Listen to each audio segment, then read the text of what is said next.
Bonsoir et bienvenue pour la première partie de cette conférence en ligne Notre Espoir béni. Lorsque nous considérons toutes les choses dont nous aurions pu parler, pourquoi avons-nous choisi de parler de l'espoir maintenant? Nous vivons dans un temps de pandémie, à une époque de crise, à une époque où nous avons l'impression que le monde entier part à la dérive. Pourquoi parlons-nous d'espoir? Eh bien, c'est parce que, en tant qu'adventistes, nous sommes faits pour espérer. Notre relation avec Jésus-Christ nous prédispose à l'espérance. Regardez ce que l'apôtre Paul écrit dans Romains chapitre 5, en commençant par le verset 1. Il est dit: étant donc justifiés par la foi, nous avons la paix avec Dieu par notre Seigneur Jésus-Christ. Notre relation personnelle avec Jésus-Christ veut dire que nous avons déjà un sentiment, une sensation de cette paix que Dieu désire que chacun puisse avoir.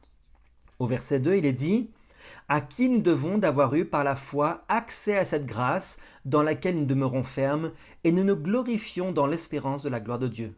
C'est vrai que partout autour de nous, les choses s'effondrent. Mais pour nous, nous voyons de l'espoir en toutes choses. Tant qu'il y a une opportunité de pouvoir partager la bonne nouvelle de Jésus-Christ, nous savons qu'il y a de l'espoir. Avez-vous cet espoir? L'espoir qui est mentionné ici continue au verset 3. Il est dit: bien plus, nous nous glorifions même des afflictions, sachant que l'affliction produit la persévérance, la victoire dans l'épreuve, et cette victoire, l'espérance. Or, l'espérance ne trompe point, parce que l'amour de Dieu est répandu dans nos cœurs par le Saint-Esprit qui nous a été donné. Car lorsque nous étions encore sans force, Christ, au temps marqué, est mort pour des impies. C'est vrai que nous vivons à une époque troublée. Mais cela veut-il dire que nous sommes sans espoir, sans espérance, ou bien cela veut-il dire que notre espérance va bientôt s'accomplir? Il peut y avoir des épreuves, des tribulations, mais nous avons toujours un message à partager, le message de la justice de Christ, qui amène avec lui la justification pour tous ceux qui vont se réclamer du nom de Jésus-Christ. Ce message-là, c'est notre message actuellement, de la même manière qu'il a toujours été le message du peuple de Dieu qui attend le retour de Jésus. Ce message amène clairement notre dépendance envers notre Sauveur. C'est ce message-là que le monde a tant besoin d'entendre, désespérément actuellement. Dans Témoignage pour les pasteurs, en anglais, à la page 118, il nous est parlé d'une instruction très importante. Il est dit: les périls des derniers jours sont sur nous, et dans notre travail, nous devons avertir le peuple des dangers dans lesquels ils sont. Que ces scènes solennelles que la prophétie a révélées ne soient pas laissées de côté. Si notre peuple se réveillait, s'il réalisait la proximité des événements qui sont présentés dans l'Apocalypse, une réforme aurait lieu dans nos églises et de nombreuses personnes croiraient au message. Nous n'avons aucun temps à perdre. Dieu nous appelle à veiller sur les âmes sur lesquelles nous devons rendre compte. Actuellement, les choses se passent autour de nous et les gens ont besoin de savoir ce que ces choses sont. Quelles sont ces choses? Pour vous et moi, quel est le message que nous devons en réalité donner? Revenons au passage, il est dit: des principes très avancés doivent être présentés. La vérité doit être présentée. Ce sera comme une épée à double tranchant. Mais ne soyez pas prêts à avoir une attitude controversée. Il y aura des moments où nous devons rester silencieux et voir le salut de Dieu. Que Daniel parle, que l'Apocalypse parle et présente ce qu'est la vérité. Mais quelle que soit la phase du sujet qui est présentée, élevez Jésus comme le centre de tout notre espoir. La racine est de l'étoile du matin. Donc, vous pouvez être tenté de voir tous les événements qui se passent autour de vous et d'être si focalisé par les événements que vous pensez que vous pouvez à pousser les gens à être effrayés et par la peur les amener à la vérité présente. Cela ne marche pas comme ça. C'est vrai que dans ce monde aujourd'hui, nous avons la pandémie. C'est vrai que dans ce monde actuellement, nous avons des problèmes économiques. Dans ce monde actuellement, nous avons de l'injustice sociale qui a lieu. Et cependant, le message que Dieu donne à son peuple est toujours le même. Partagez Jésus-Christ avec tous ceux que vous rencontrez. Partagez votre expérience à propos de ce que Jésus-Christ a fait dans votre cœur et les âmes seront converties.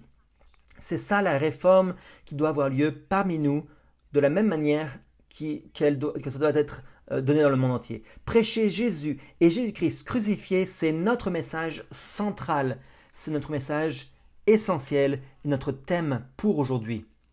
Dans le livre Signes des temps, dans le journal Signes des temps, il est donné un avertissement. C'est le 6e paragraphe de cet article et il est présenté ici un avertissement que chacun d'entre nous a besoin de comprendre lorsque nous partageons l'évangile dans ces moments particuliers. La brièveté du temps est fréquemment utilisée comme étant une motivation pour présenter la justice et pour que Jésus soit notre ami. Ceci ne devrait pas être notre motivation, car c'est une motivation égoïste. Est-ce nécessaire que les terreurs de la venue de Christ soient maintenues toujours devant nos yeux afin que nous soyons forcés à agir bien par la peur? Cela ne devrait pas être. Jésus attire. Il est plein d'amour, de miséricorde et de compassion. Il se propose à être notre ami, à marcher avec nous à travers tous les vicissitudes de la vie. Actuellement, il y a un seul message que nous devons partager, le même message que le peuple de Dieu a toujours partagé depuis le début, le message de la justice de Christ. Ce message est attractif, ce message attire les âmes à la croix de Jésus-Christ. Et cependant, dans notre monde, nous voyons de plus en plus des divisions qui ont lieu. On nous a avertis que les gens allaient être divisés. L'un a dit qu'il va être meilleur que l'autre à cause du statut économique, à cause du statut ethnique ou de l'endroit où ils vivent.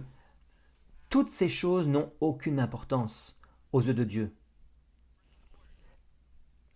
Parce que pour le Seigneur, l'origine de toutes les nations, c'est la même. Dans Genèse chapitre 9, versets 18 et 19, il est dit que les fils de Noé qui sortirent de l'arche étaient Sem, Cham et Japheth. Cham était le père de Canaan. Ce sont là les 3 fils de Noé et c'est leur postérité qui peupla toute la terre. Nous avons un ancêtre commun pour chacun d'entre nous. Il n'y a rien qui nous divise, sauf lorsque nous regardons à nous-mêmes. C'est pour cela qu'il est dit dans Genèse chapitre 11, après l'expérience de la tour de Babel, le peuple était divisé, ils étaient éparpillés sur toute la terre, comme Dieu l'avait prévu. Au verset 8 et 9, il est dit « L'Éternel les dispersa loin de là sur la face de toute la terre, et ils cessèrent de bâtir la ville. C'est pourquoi on l'appela du nom de Babel, car c'est là que l'Éternel confondit le langage de toute la terre, et c'est de là que l'Éternel les dispersa sur la face de toute la terre. » Leur langue était divisée, mais eux-mêmes devaient comprendre qu'ils étaient un seul peuple. Dieu avait un but commun pour tout le monde, une seule nation, afin qu'elle soit unie avec le Sauveur. Dans Romains chapitre 10, au verset 12, l'apôtre écrit « Il n'y a aucune différence en effet entre le juif et le grec, puisqu'ils ont tous un même Seigneur qui est riche pour tous ceux qui l'invoquent. » Le Seigneur se préoccupe d'une seule chose, il regarde pour voir si vous avez accepté Jésus-Christ comme votre sauveur personnel. C'est la seule chose que le Seigneur regarde. Peut-être que vous êtes à une certaine étape dans votre chemin. Moi, je suis peut-être à une autre étape et peut-être une autre personne encore à une autre étape. Mais si chacun d'entre nous, nous avons nos yeux fixés sur la croix de Jésus, alors le Seigneur nous regarde individuellement et il nous dit tu es mon enfant. Et il nous élève vers lui. Dans Témoignage pour l'Église, volume 7, en anglais toujours, il est dit « Christ est venu sur cette terre avec un message de miséricorde et de pardon. » Il a posé le fondement pour la religion par laquelle les juifs et les gentils, les noirs et les blancs, les libres et les esclaves sont tous liés ensemble dans une assemblée égale, reconnue comme égaux aux yeux de Dieu. Je vous parle de Sacramento en Californie aujourd'hui. Et lorsque je prêche à l'église ou dans une des autres églises locales que nous avons à cet endroit-là, dans notre région, je regarde la congrégation, je regarde toutes les personnes qui sont mélangées, la diversité. Je reconnais que tous ces gens n'auraient pas pu être rassemblés si ce n'était pas le Seigneur. Si nous avions d'autres circonstances, nous ne serions jamais rencontrés. Mais lorsque je regarde la congrégation, je vois les gens qui viennent de tout groupe ethnique, toute situation économique, toutes sortes de foyers, toutes sortes d'âges. Et je regarde la congrégation et je reconnais que c'est seulement Dieu qui a pu rassembler un groupe comme celui-ci. Parce que le monde chercherait à être séparé. Le monde les gens âgés ne veulent pas être réunis avec les plus jeunes, ou bien les gens de différentes ethnies ne veulent pas être mélangés avec d'autres. Mais le Seigneur dit, vous êtes un peuple. Lorsque le monde veut vous séparer, Jésus veut nous rassembler. Comme le passage nous disait, que nous soyons noirs ou blancs, libres ou esclaves, nous sommes tous reliés ensemble dans une fraternité. Dans Revue Herald, une publication du 17 octobre 1899, il est dit « Christ a fait de tous un ». La Bible déclare que tous les êtres humains doivent être respectés comme étant la propriété de Dieu. Alors, qu'est-ce que le Seigneur regarde alors? Si le Seigneur ne regarde pas les différences entre chacun d'entre nous, que regarde-t-il? Dans Éphésiens chapitre 2, à partir du verset 13, l'apôtre Paul dit « Mais maintenant, en Jésus-Christ, vous qui étiez jadis éloignés, vous avez été rapprochés par le sang de Christ, car il est notre paix, lui qui des deux n'en a fait qu'un, et qui a renversé le mur de séparation, l'inimitié. » Le Seigneur lui-même a brisé toutes les barrières qui nous divisaient l'un de l'autre, non pas parce que nous sommes tous les mêmes, mais parce que nous sommes sur le même voyage, le même chemin vers la croix de Christ. Dans Éphésiens 2, verset 19, il est dit « Ainsi donc, vous n'êtes plus des étrangers, ni des gens du dehors, mais vous êtes concitoyens des saints, gens de la maison de Dieu. » Tandis que ce monde est divisé, le peuple de Dieu, lui, a de l'espoir. Un espoir qui est relié à la justice de Christ. Lorsque nous regardons à la croix de Jésus, nous sommes tous un. Nous sommes tous enfants de Dieu, liés ensemble par l'espoir commun du salut que nous avons. C'est pour cette raison-là que dans l'Esprit de prophétie, dans Message choisi, volume 2, page 243 en anglais, il est dit « Le nom de l'homme noir est écrit dans le livre de vie à côté de l'homme blanc. Tous sont un en Christ. La naissance, l'âge, la nationalité ou la couleur ne peuvent ni élever ni dégrader l'homme. C'est le caractère qui fait l'homme. » Quelle est la seule chose que le Seigneur regarde? Votre caractère. D'un côté, lorsque je lis cela, j'ai un peu peur. Parce que je reconnais que mon caractère est très loin du caractère que Jésus voudrait regarder. Et je reconnais quelque chose à ce moment-là. Je comprends que lorsque j'accepte Jésus-Christ comme mon sauveur personnel, lorsque j'accepte sa justice, tandis que j'accepte sa justification, il fait un travail en moi que je ne pourrais pas faire de moi-même. Lorsque j'accepte Jésus-Christ comme mon sauveur et mon Seigneur personnel, une transformation a lieu. Une transformation qui est disponible pour chacun d'entre vous et chacun de ceux qui sont créés sur la terre. La transformation qui produit des fruits de repentance, une repentance qui est réelle, une repentance sincère, Non pas seulement le fait de dire je suis désolé, mais une repentance qui nous conduit à nous détourner du péché. Ça, c'est la puissance que Dieu veut donner à chacun d'entre nous. Accepter la justice de Christ, c'est accepter sa transformation dans votre vie. C'est ça notre grand espoir. Lorsque le Père me regarde, mon espoir c'est qu'il ne me voit pas, mais qu'il voit Jésus-Christ crucifié pour moi. Mon espoir alors est complet, est accompli. Comme le passage que nous avons lu le disait, le Seigneur me regarde et voit le caractère de Jésus-Christ. Il voit la justice de Christ. Et il dit, voici mon enfant. Il ne fait pas de différence basée sur la race ou la nationalité ou la couleur. Il fait la différence basée sur le caractère qui se trouve dans la justice de Christ. Mais nous devons aborder le fait qu'il y a des événements qui se produisent autour de nous, des gens qui protestent, des manifestations aux États-Unis, dans différents pays autour du monde, qui montrent de l'injustice. Ce sont des vraies manifestations qui existent. Ce ne sont pas des différences imaginaires. Ce ne sont pas juste des outils politiques. Il y a véritablement de l'injustice qui se passe dans ce monde. Nous devons reconnaître que le fait que l'injustice existe. Cependant, nous devons déterminer pourquoi. Pourquoi est-ce que l'injustice existe? Dans Marc chapitre 10, verset 32, Jésus dit, ils étaient en chemin... Oh, verset 42, pardon. Il est dit, vous savez que ceux qu'on regarde comme les chefs des nations les tyrannisent et que les grands les dominent.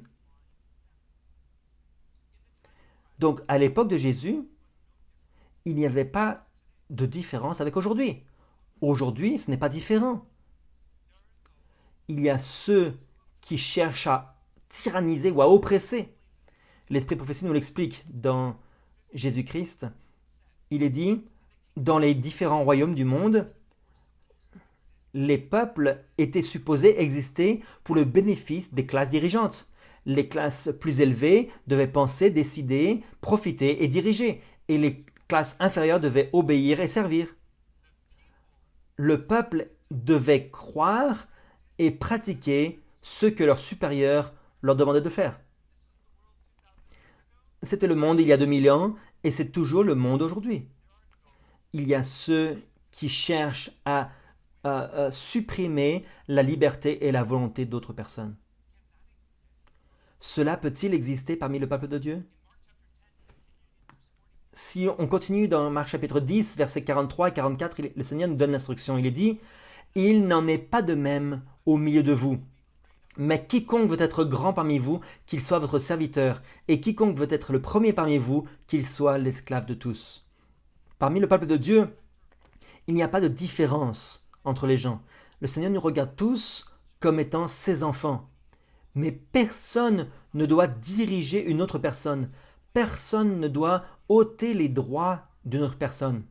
Notre espoir en Jésus-Christ, dans son salut, c'est que nous ne participons pas dans les injustices qui ont lieu dans ce monde. Regardez ce qui se passe aujourd'hui.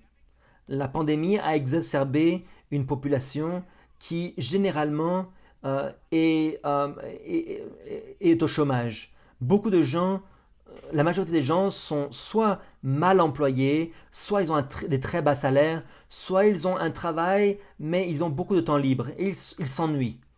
Vous n'avez plus besoin d'aller au puits pour aller chercher de l'eau, vous n'avez plus besoin de couper du bois pour faire du feu, vous travaillez peut-être toute la journée, mais vous avez encore beaucoup de temps libre.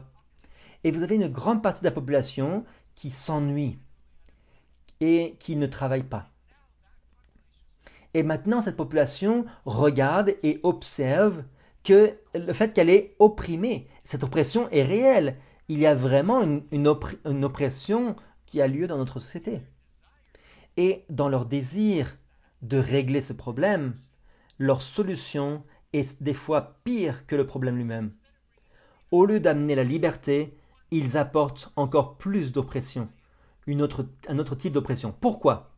Parce que, vous savez, pour vous et moi, le fait que nous avons accepté la justice de Christ, cela produit en nous des fruits de la repentance, et des fruits de notre caractère qui fait que nous traitons les autres comme nous voulons qu'ils nous traitent.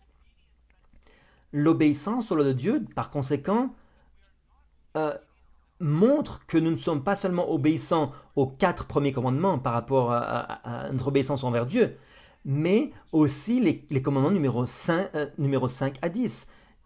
Nous ne voulons pas tromper l'un à l'autre, nous ne voulons pas mentir de l'un à l'autre, nous ne voulons pas voler l'un à l'autre, nous ne voulons pas opprimer une autre personne. Et le résultat, c'est que nous ne participons pas dans ces types d'activités qui sont de plus en plus courants dans ce monde pécheur. À quoi ressemblait le gouvernement à l'époque de Jésus?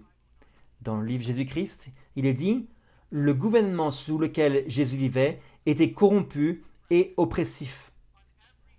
De chaque côté, il y avait des abus criants, des vols, de l'intolérance et de la cruauté terrible.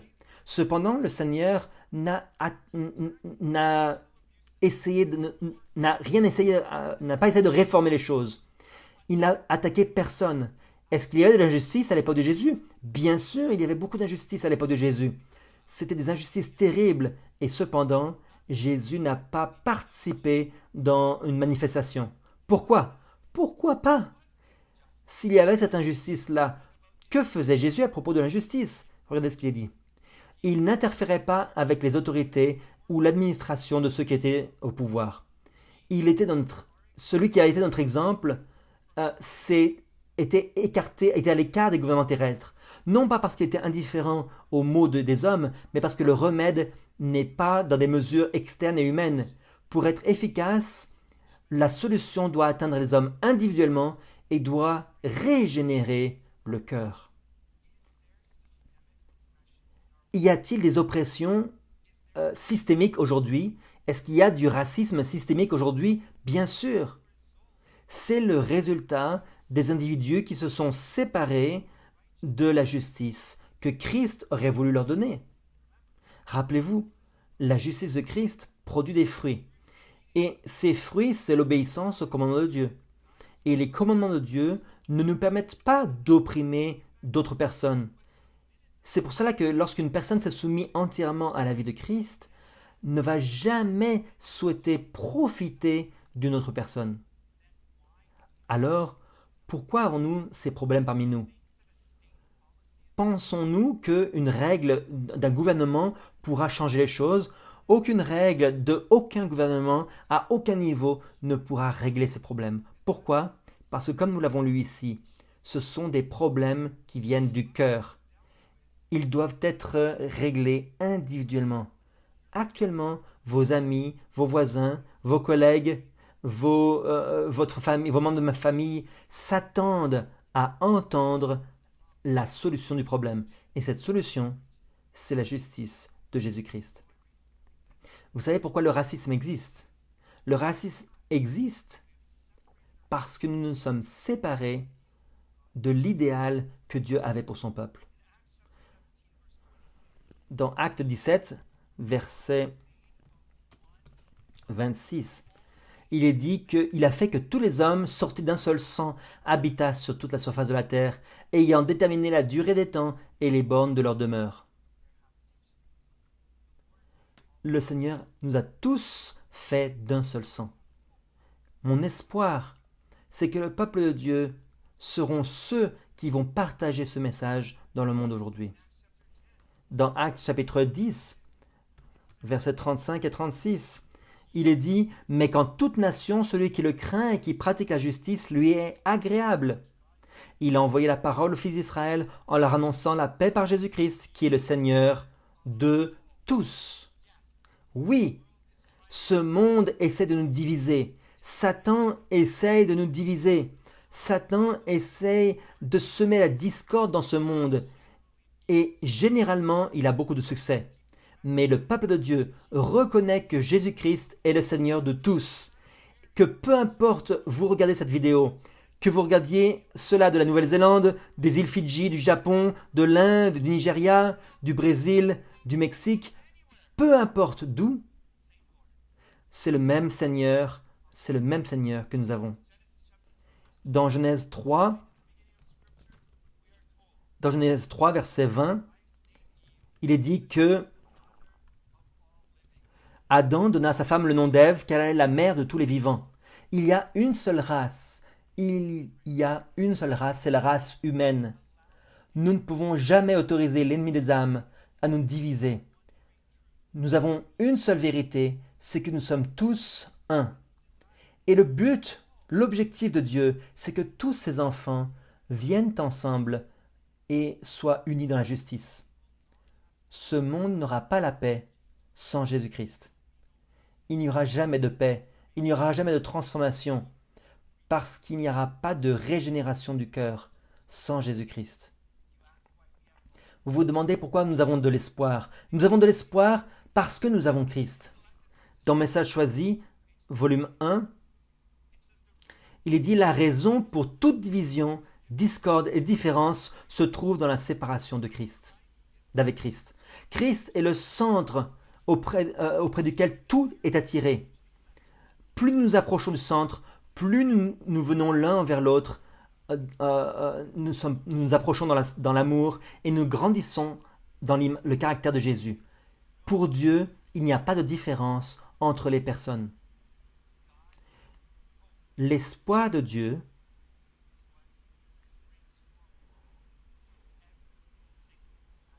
c'est le même espoir qu'il y en a chaque vrai adventiste. Nous avons expérimenté cet espoir parce que nous avons reçu la justification de Jésus, de Dieu, qui nous apporte sa paix et il nous donne l'espoir. Même si toutes ces choses se passent autour de nous, notre espoir sera accompli. L'apôtre Paul rend cela très, très clair. Dans 2 Timothée, chapitre 1, verset 12, il est dit qu'il y aura des tribulations, mais n'ayez pas peur. Pourquoi ? C'est à cause de cela que je souffre ces choses. Mais je n'en ai point honte, car je sais en qui j'ai cru, et je suis persuadé qu'il a la puissance de garder mon dépôt jusqu'à ce jour-là. Cette promesse que Dieu nous donne par l'apôtre, c'est une promesse qui est pour vous aussi. Aujourd'hui, si vous acceptez la justice de Christ, si vous vous soumettez à Dieu, alors cette promesse vous appartient. Il vous protégera jusqu'à ce jour. La pandémie, les crises sociales, les crises économiques, rien de tout cela ne pourra vous détourner de cette grande vérité. Vous avez reçu et vous êtes participant de la justice de Christ. Et comme nous continuerons à étudier durant le reste de cette conférence, vous verrez l'espoir qui va se développer de plus en plus. Dieu a un plan pour vous et ce plan est plein d'espoir.